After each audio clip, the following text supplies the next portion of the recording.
Hello and welcome to the Think Bambu podcast, the show where we unpack the personal and professional growth journeys of some of the most interesting minds in business and marketing.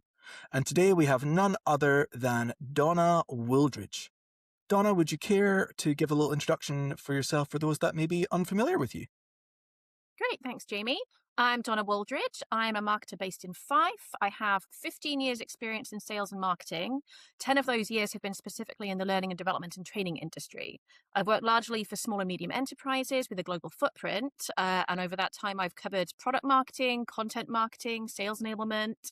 The role I'm currently in is a generalist role, and I cover marketing across Europe, the Middle East, and Asia Pacific.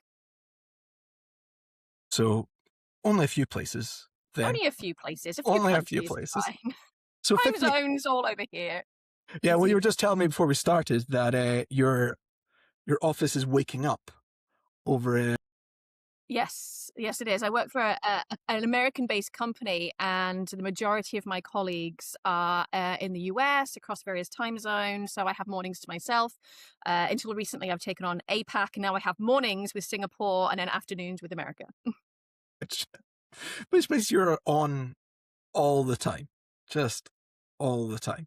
So you mentioned there majority of your, or at least 10 years of your career has been in learning and development, and you've taken leadership roles in leading content teams across a few companies there. Um, how did you first get into that? Because it's quite a niche. It's quite a different niche. It is, yeah. So I initially got into a training company when I transitioned from a sales into a marketing role. My sales role, I worked in recruitment, but I worked specifically in HR recruitment. So I was already starting to speak to people who worked in human resources and learning and training. And I found that that was quite an interesting area for me to be exploring. And the people I was interviewing as part of my recruitment, they had very interesting personalities, very people focused, and the challenges they were talking about, like engagement, like upskilling, retention, all of that it was fascinating. And then an opportunity came up to work for a company called Insights based in Dundee, and that was my first marketing role, and that was a training company, and I loved it so much. I never left the training industry. I've been in it since. So what was usually when people get into new careers, right? So to get like background to me, for those that don't know, and I know that people that do know me are going to go, how are you able to shoehorn this into every conversation that ever exists? Where I was an actor beforehand and then got into digital marketing there. There's a transition period where you're sort of leaving your old skin. Yeah, that's still part of you. You're transitioning to the new skin, that new role, that new embodiment of yourself. And there's certain moments that you find go, actually, yeah, this suit fits, this jumper fits. I'm liking this. I'm gonna keep this, and I can see myself going forward with that. Was there a certain moment or a time or experience that you had when you first joined Insights, or let's use Insights as the example because that was where the first when you went there, when you're moving from recruitment into Insights, that you said, actually, yeah, I have made the right decision here. This was the right move for me. It felt really natural to be in that state where it's like, oh yeah, this feels right. The culture that I've discovered in training industries specifically is very strong. Because if you're an organization that's built on developing people and enhancing self-awareness and communication and trying to help people work better together, that the internal culture you have in organizations like that generally is about people as well. So I found that the culture transitioning from a sales role where it was about performance and results to a training company where it was about people and growth. It was an interesting transition, and I've got to say that the first few years of my career at Insights were incredible because I was part of this new culture. I embraced it. I loved it, and yeah, it felt like a very good move for me. So, for those that don't know Insights, let's say, and I don't want to make this all about Insights here. This is definitely about Donna's journey here. For those that don't know about Insights, they are a learning development company, as Donna says, based in Dundee. But what makes them unique is their approach, and they can be often referred to like the color people, and they use certain colors to say dialing up certain energies, but and conscious and unconscious energies, all of that. But one of the things that I liked about them and was about bringing your authentic self to work, no matter who you are, the type of, like, just talking here before we started about Donna being a bit more of an extrovert around there. And I'm on the opposite end, or say opposite end, a bit more of an introvert that way, though people wouldn't necessarily believe it. Um, how have you found navigating bringing your, because you're a big believer in this, and so it's say like, how have you found bringing your authentic self to work and continuing to live with that well after leaving Insights and in all the other roles that you've done? How have you navigated that, and how have you felt that it's brought success? Has there been any challenges with that, or has it just been something that you live with? I think that there's a lot to be said about what I just mentioned about the culture of training organizations and learning development organizations, because they're very people focused. They are all about authenticity and bringing your whole self to work. All of the organizations that I've worked for in the L&D space, they say, we want to see you, we want you to feel comfortable being you, and we want you to 100% be authentic. And sometimes that means leaning into difficult conversations or courageous conversations, as they've often been called. Sometimes it's about embracing healthy conflict with teammates and stakeholders. So authenticity hasn't ever really been a problem for me. What I have found that I've had to do is moderate myself to a certain extent, because as you said about the insights methodology, I learned a lot about my strengths and my challenge areas. And one of my challenges areas is that I can be quite forceful. I can be quite rapid. I can be quite action oriented. And sometimes there are situations in an organization when those skills are fantastic. And there are times when you have to pull that back a bit. You have to be more patient. You have to be more collaborative, and you have to um, maybe take more time to listen before you take action. So I think that's something that I've had to do. I'm authentic. I'm always 100% authentic, but there are different levels of me that are needed in different situations. How have you been able, because I know you've been in this position a lot, and there will be others that are watching that will also be in this situation where they are having to influence stakeholder stakeholders, easy for me to say, stakeholders, a board, and they, as you say, might have to moderate themselves, or they completely censor themselves to get through that situation. How have you found being able to being authentically Donna? And I can say right now for anybody watching, this is Donna, so this is great here. How have you found bringing being your authentic self and being able to continue to influence stakeholders for whatever reason? Let's say if it's a marketing budget, let's take the business in a different direction, whatever it's going to be. I found that there's a lot about adapting. You need to know what that particular stakeholder is really valuing. Because if you talk about what's important to you, that's not going to convince them of anything. So there's a lot of that adapting that needs to happen. So this stakeholder here loves a vision. I need to create a beautiful pitch deck with loads of visuals and talk about it with excitement. This stakeholder values data, and I need to send them a spreadsheet and credible information about why this is going to work and how I'm going to stagger this rollout. So you need different information for different kinds of stakeholders. And realistically, there are some stakeholders that are going to be challenging no matter how you approach them. And I think we've all experienced this in the workplace. There are some people that just that it's not working. The relationship isn't working. There's some kind of conflict there, or maybe they just don't really understand what you do enough to really have your back. Um, Yeah, yeah, in those circumstances, I found that an effective way to influence that stakeholder is indirectly.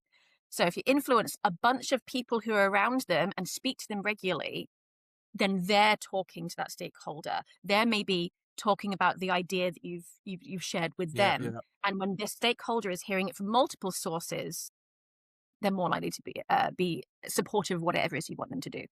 So sometimes it's about sidestepping a challenging stakeholder, influencing the people you do have influence over, and then they can help you have a bit of a pincer movement, and then the stakeholder is convinced by multiple arguments.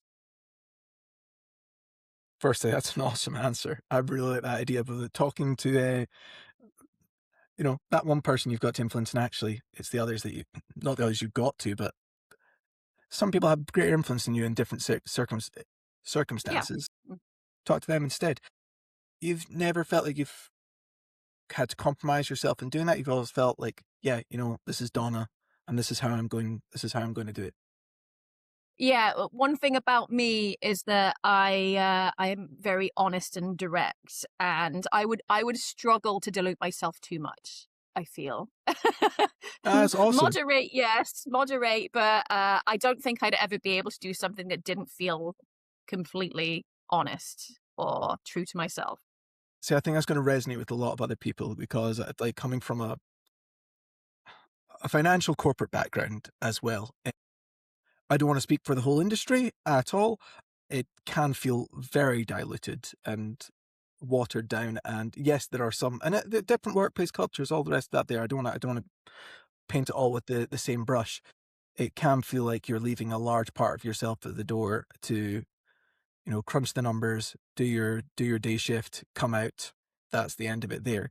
And if you're able to go through difficult, I say difficult conversations, but you're able to go through the same thing that they're going through, but still be colorful, full of life Donna, then I think that's actually going to inspire quite a lot of people, which is going to lead me on to my next question here, which is you've led quite a few content teams, you've led so many campaigns, you've done a lot of leading in marketing.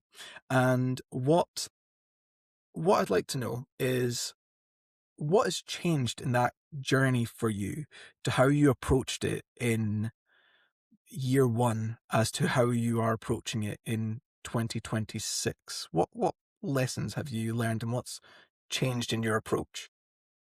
Has been a whole journey, to be honest. I remember the first time my manager came to me and asked if I wanted to be a team manager, I said no. I didn't want to be in a leadership position. This was many years ago now. I didn't want to do leadership. I'm very action focused. I love doing the work. And I had the perception that if I became a manager, I would be stepping away from the work. And All that's what right, I love. okay. I love getting things done. I didn't want to be somebody who delegated and was removed from the work. So I said no.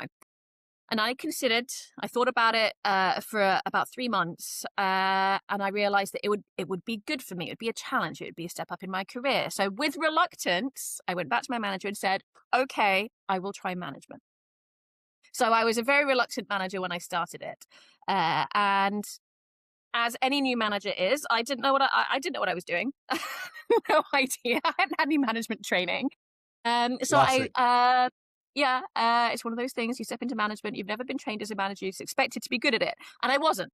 I don't know how many people start off being a great manager, but over time, I gained the experience, and I changed my approach to management. I recruited my own team, and I think I went from feeling like an individual contributor who was taken away from the work they wanted to do and had to manage somebody and give them work to do. That was my perception, completely false perception of what leadership is. I learned over time that leadership isn't delegating and it's not being the loudest person in the room. It's not giving people orders. It's actually shutting up and stepping back. If you want to be an effective leader, your job is to empower your team to be excellent. You're there to remove blockers. You're there to guide. You're there to coach. You're there to support. You're there to champion your team because you hire people who are good at their job. That's you. You wouldn't ever hire somebody who is bad at their job. You hire people who are good at your job and then you get out of their way and help them when they need it. So I think over many years, I've learned that leadership is actually about shutting up and making sure that other people can shine, leading from behind, you might call it. And my personal leadership is adapted in line with that. If you can tell, I have a very action focused, you might call it fiery red if you're familiar with the insights methodology, a fiery red approach. But my management style now is the opposite. I have a very earth green management style, which is about harmony, making sure everybody has a voice. It's about democracy. It's about growing other people. So even though when it comes to my own work, I'm go, go, go, get it done fast, fast. When I'm in a manager role, tell me about that. Where do you need help with that? Can I, highlight you on a team call so you can share what you've done and celebrate success? So my management style is almost completely opposite to my work style because I think that's what a team needs. That's so a while ago.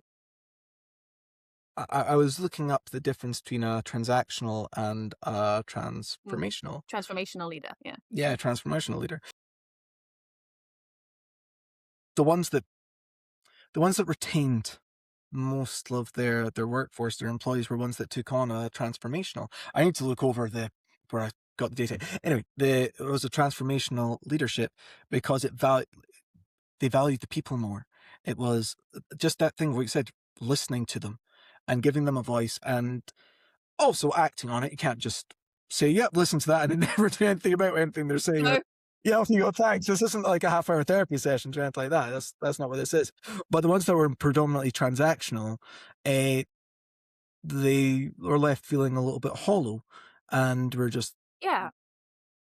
which I thought, Transactional leadership, it gets things done. It's about completing tasks and projects, but it's not about building the leadership of others. And really, if you want your employees, your team members to really contribute fully to the organization, you want them all to feel like they have ownership of what they do. And you want them to all feel like leaders in their own way. So that's what transformational leadership is about. It's about making sure that people are able to have full autonomy and accountability of their work and that they feel that they're constantly growing, as opposed to just being given tasks to complete and not really getting anywhere. did you feel that, or I say, where did you feel you might feel it, but did you actually, where could you demonstrate to yourself that you were leaning more into that transformational state rather than a transactional, much earlier on? Like there, I know that that's you're not transactional with yourself. You're just action orientated at the point. Very Don't really transactional with kill myself. yourself. Yeah, you can't, that can't Get really this done, work. Donna. Yeah. So, but did you see in yourself how that changed with you? Like, could you see yourself like, oh, I wasn't that way with myself. I was never asking, hey, is this job filling me with joy or anything like that? It was just get the job done. When did you start noticing that transitioning yourself?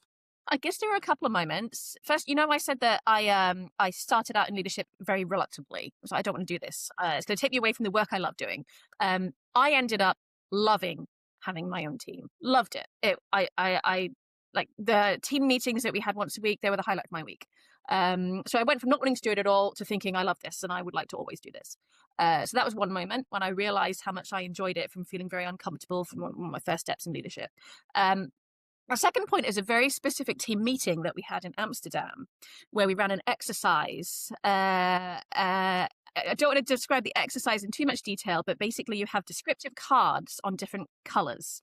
And each card has a phrase on it, like dynamic or forceful or collaborative or calm and supportive. So there's descriptive words on all the cards.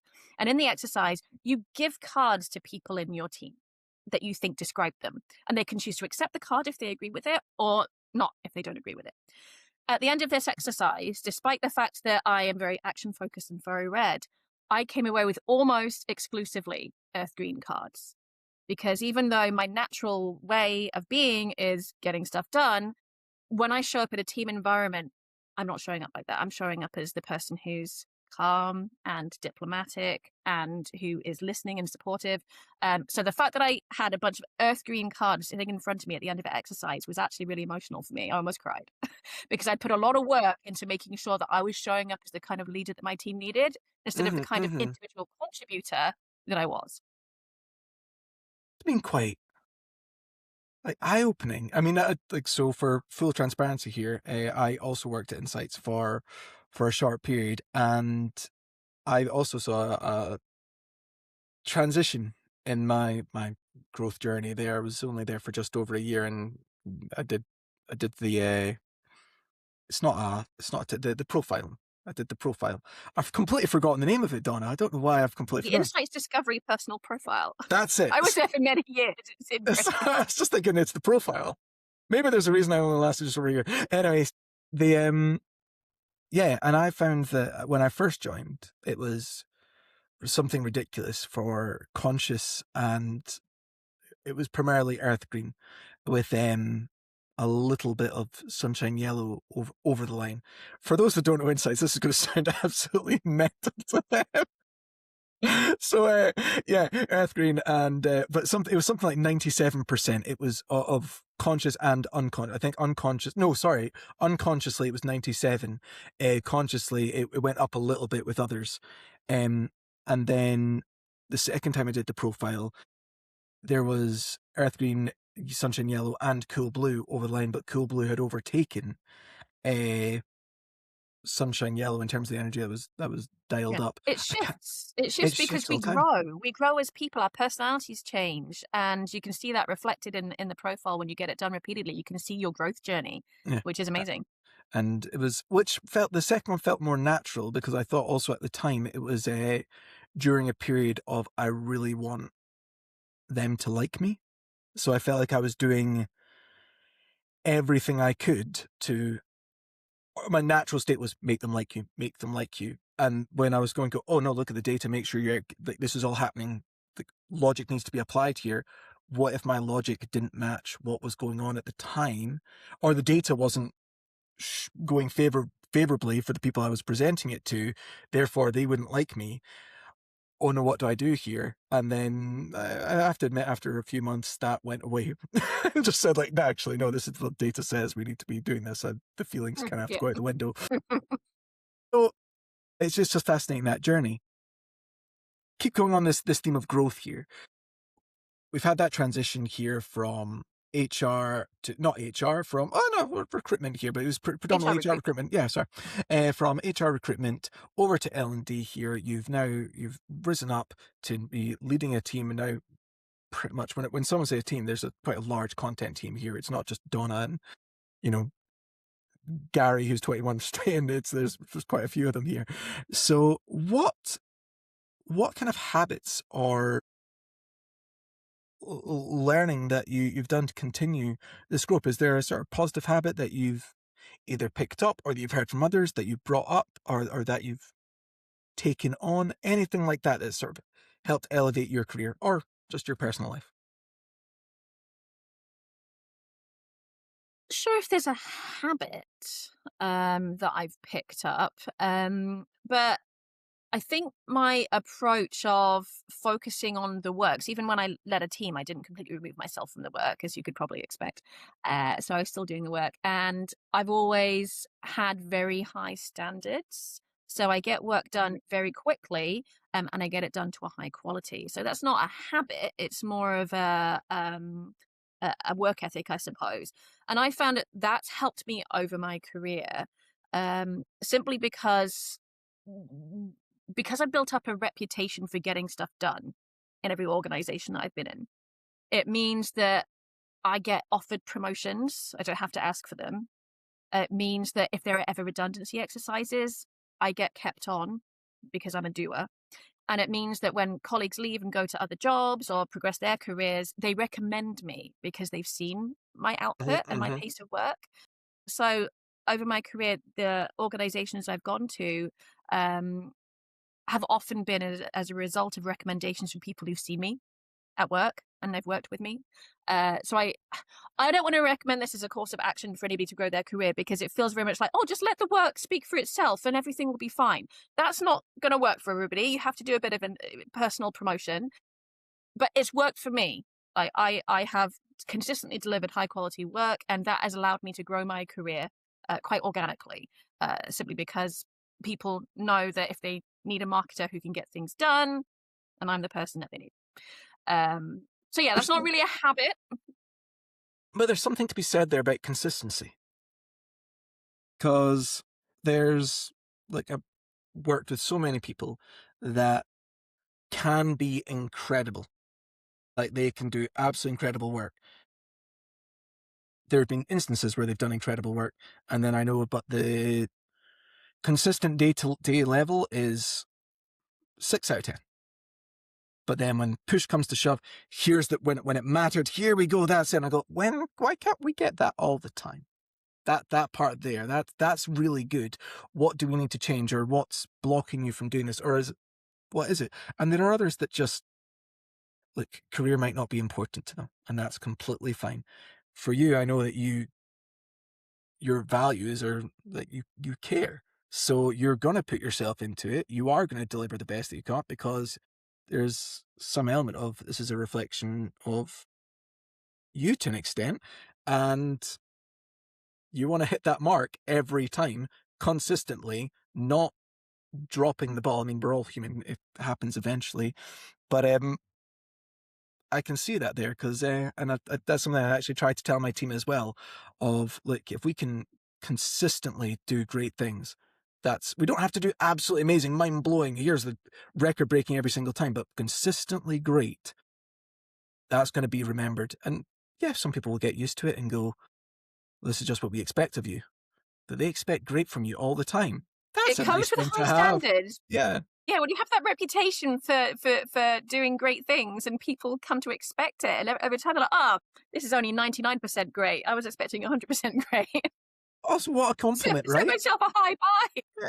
But it's a good bar, and I think that's such a compliment to go, like, if you deliver anything less than great, then they'll go, "Oh, that's not what but Donna's there's having a off day. yeah, on off day," rather than if someone's going like, "They delivered on time, high five, let's give them a gold star." I'm like, "No, they were just doing their job, like, oh, like, surely this is the basics."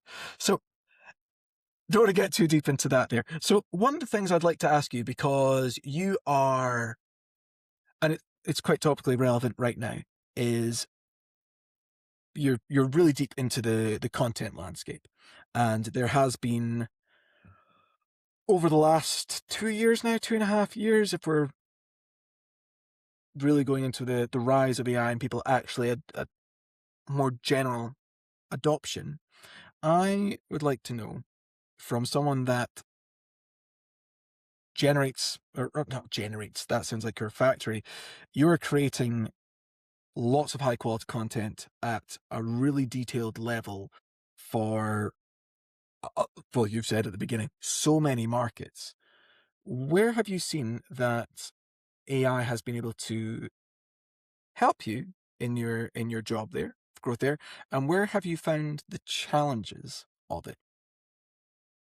Good question. And you're right, very topical. AI is the big conversation in learning and development as well. So I'm in it all day, every day, because learning development teams are talking about how can we introduce AI into our analytics and our measurement and our learning delivery and our content creation.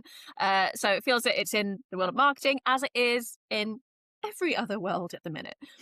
Um, I do find it helpful in content creation in some key ways. Um, I actually rarely use AI to write my content, simply because you spend a lot of time course correcting it. I find it's useful for research purposes, to get sources of information, which you then have to obviously verify.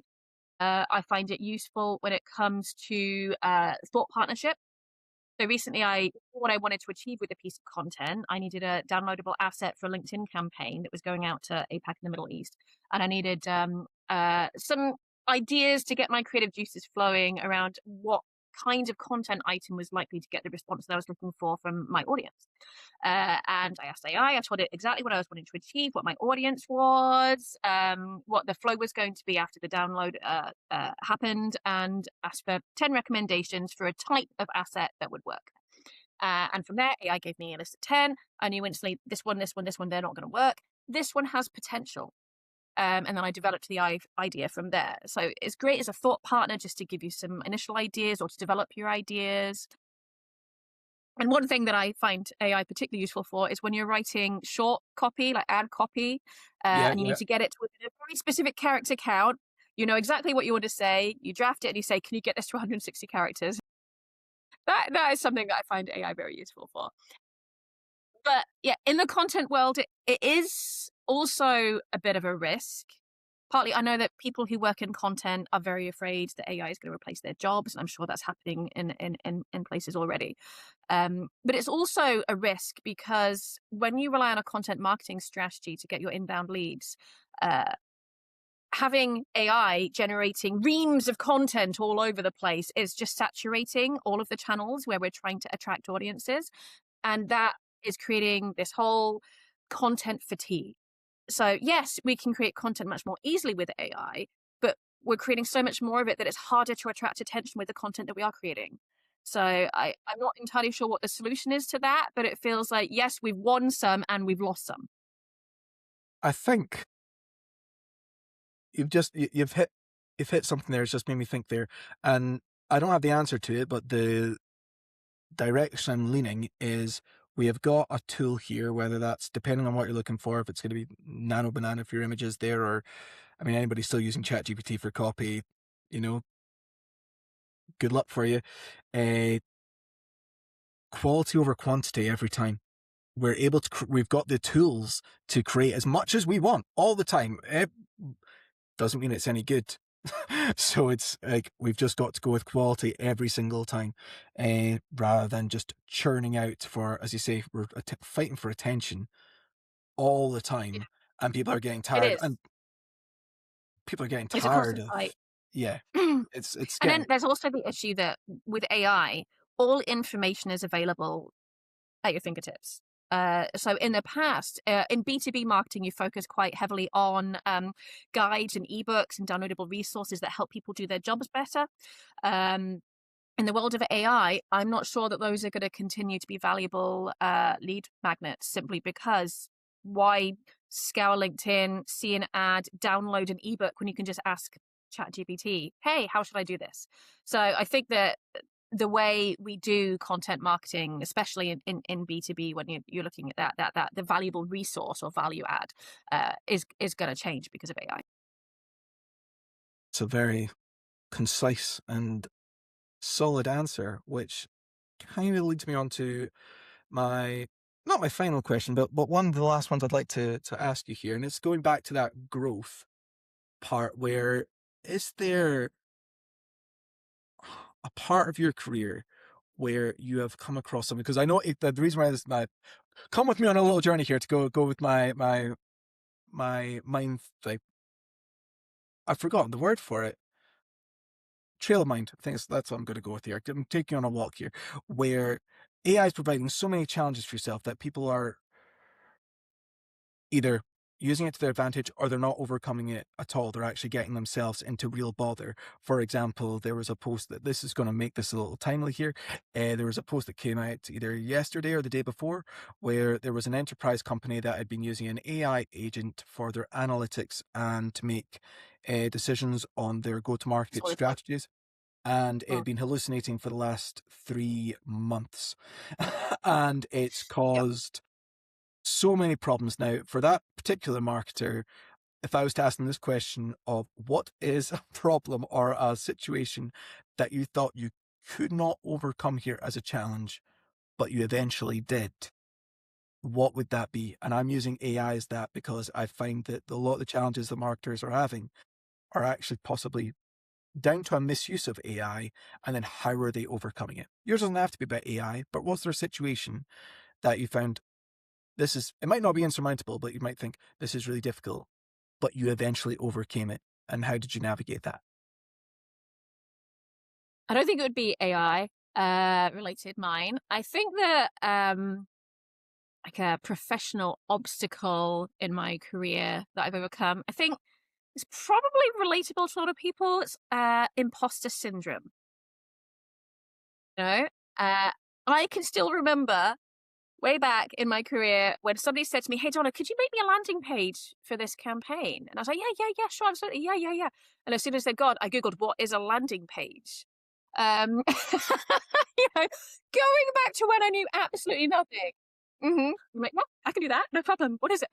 Um, it's inevitable that as you grow in your experience and you do like build up successes and failures, you get put in positions where your advice is asked for more and more, right? So I've gone from not knowing to what a landing page is to advising go-to-market strategy to the C-suite. And you ask yourself sometimes, why should they listen to me? That's that imposter syndrome talking. Because yeah, you know, we've all had our experience. We've had so much experience, and that everything that we learn, every mistake that we make, and every success that we achieve is teaching us what works in our industry, what works with our audience, what works in our particular company, how to influence stakeholders, how not to influence stakeholders. So we are building that experience every day. And it's very easy to tell ourselves that nobody should listen to us because, I'm making it all up as I go. We're not. It might feel like that, but that is a little voice in your head talking that wants you to be quiet. So imposter syndrome is something that I have suffered from in the past. I don't think I suffer from that now. I feel like I have built up experience through sweat and tears to get to where I am now, where I feel confident that when I make a recommendation or I am advising strategy, I know exactly what is going to work or what is likely to work or what we should experiment with. It's not that I have all the answers. Nobody ever has all the answers because our industry is changing all the time. What worked yesterday isn't going to work today. Like I was saying about the B2B content, that's not always going to work. But as long as you know what to try and what is worth your time and what is not, the advice is worthwhile. And that's what I've come to believe about myself, that I've got the experience. I've had 10 years in the same industry. Like you said, it's quite a niche industry, the training and learning development industry. I doubt that there are that many people out there who could say I've had this consistent experience in this sector for this amount of time. You So are quite literally the only one I know. I'm sure there are others, but yes, I've stayed in my industry, I've stayed in my lane because I enjoy it and because I feel like I know it back to front. So there's no reason to suffer from imposter syndrome. And I bet there's people out there who do. And I'd just say, just question, take a step back and think, actually, I've done this and this and this in my career. I have all this knowledge. I have no reason to second guess myself. So just staying with that there, I have a question around, so wonderful, because there's so many people out there that will absolutely have imposter syndrome. And I know that I think it's fairly, it is fairly common. It's not I think it's fairly common. It is fairly common whether people admit it or not. But knowing everything that you know now and overcoming in the imposter syndrome, everything you've taken from working in recruitment to begin with and to your career in L&D here, what would you, going back to your first day in your job of your professional career, whether that's first day in L&D or first day in HR recruitment, you've come from St Andrews, and you've graduated from there, you're having a coffee with yourself, or maybe not a coffee because you don't drink coffee, but let's say you're having a lovely juice. And what's the advice that you would give to baby Donna? Baby Donna. Baby Donna. Okay. What would I tell her? I think firstly, I would tell her that everything's going to work out because baby Donna graduated in 2000 when was it? 2005? No, 2010. Peak recession. No jobs anywhere. There were no jobs to be had. So that was a challenging time for baby Donna. So I'd say have heart. You'll get there. You'll get there eventually. It is difficult for people just entering the jobs market, especially now talking about AI. Those Yeah. entry-level jobs are not as easy to find as they once were. So I'd say, keep trying. You'll get there. Then I would say enjoy the early stages of your career. Because it might feel like you need to race and rise up the ranks. But really, the more senior you get, the more stressful your job is. And enjoy your job while you are junior because it's fun. You're learning a lot. You're growing every day. And don't be so quick to rise through the ranks. Some people that might be their ambition. They might be career focused. Like, I want to be a director by the time I'm 35. And that's fine. But I also think there's space in life to enjoy not having too much responsibility before you take it all on. We know that a lot of people suffer from workplace stress, and don't be so eager to jump into that. And I guess the final thing I would say is make connections and stay in touch with them. The professional connections I've made over my career have been so valuable. I have made amazing friends. I have met mentors. And I think I mentioned before that people have helped me in my career because they've moved on in their careers and they've mentioned me when there have been roles in their companies. So I have moved companies because people have put in a good word for me. A lot of the jobs I've got have been through referrals and recommendations. So build your network. It will help you grow your career. That's what I would say. Those are very solid pieces of advice, and I really really resonate with the second one of it's like enjoy the time when it's junior, because I remember feeling the pressure. Maybe it was like, I think a little bit was internal, and there was the competition element as well, as where people want to jump up, and I was definitely susceptible to that because, and I don't really know why. I think I just got caught up in the bubble that I was in at the time, but there was a race to get as high up as possible without necessarily having like the experience to warrant it. Like you could, I've got senior in my title, and so like you're in an agency, like, so not to put down an agency part, but back then when it was like with the enterprise agencies, you had a senior who was like 22, had been in the job for 6 months, and I'm like, how on earth is this? Anyway, That's how they get you. When I was in recruitment, the way that you felt like you were progressing is they gave you more impressive job titles. So you go from recruitment consultant to senior recruitment consultant to executive recruitment consultant to senior executive recruitment consultant.